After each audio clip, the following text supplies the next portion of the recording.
Plato was born sometime between 428 and 423 BC and either died in 348 or 347 BC, an especially influential Greek philosopher from Athens who founded the Academy, the first institution of higher learning on the European continent. The four cardinal virtues are initially derived from Plato's work, The Republic.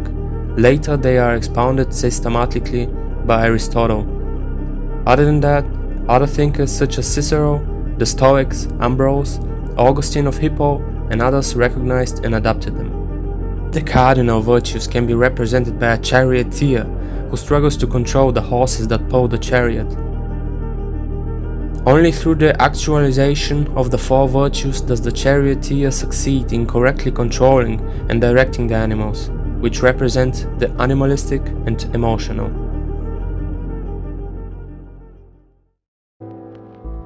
Fortitude.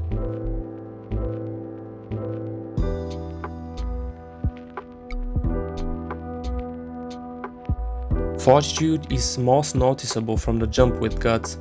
Thrown at the rear guard, he will defend the back of the army against waves of enemies by himself, whilst most would demand a group of fighters with oneself at the rear. Guts won't pose such questions if he trusts his military leader. Guts simply does and asks later.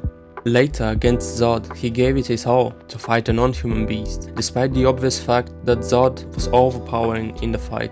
Guts even impressed Zod with the ability to prolong the fight to such a length. After that, it was the same story during the eclipse and his vengeance quest, which included him challenging non-humans again and again. He didn't have any particular extraordinary help from the outside, excluding the Berserker armor.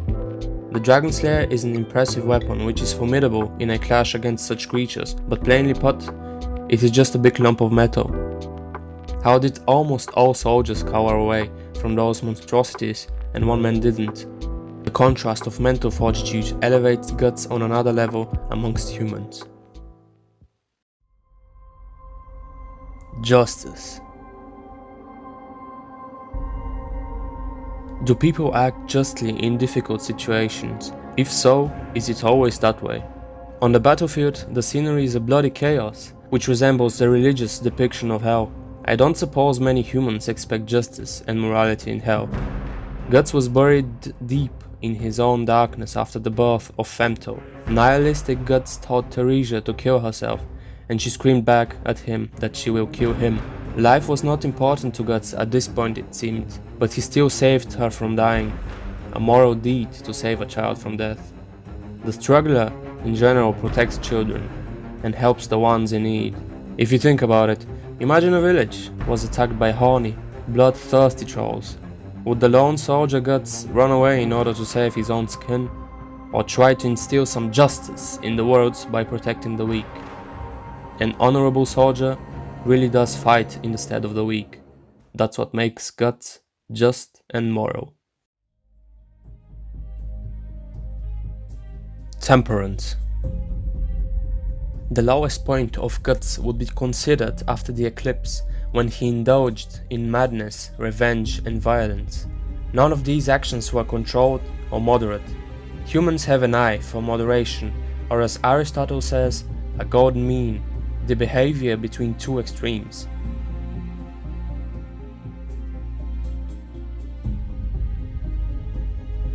In psychology, when you're too high in agreeableness, you will get trampled on in the world of value exchange, because the human world is nothing else than exchange of value.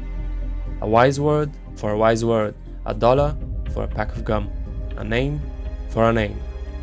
The other extreme of little agreeableness is also not desirable, because then you will demand too much from your trade partner, and you will have the inclination to disagree with his terms. Guts started to develop his temperance with time. Why go spill blood when you have something precious again that you could lose? With the help of Shirke, Serpico, and the others, he tried setting his disagreeable temperament to a medium volume in order to preserve what's important.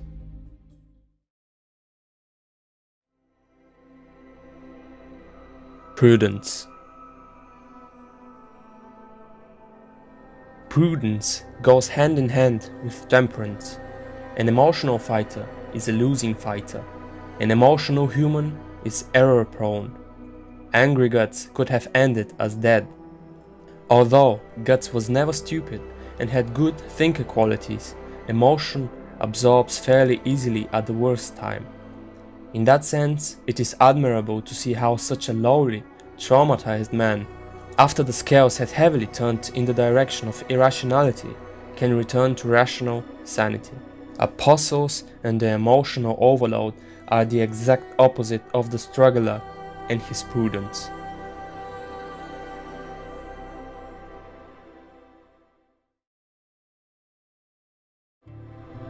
Bad people live to eat and drink. Virtuous people eat and drink.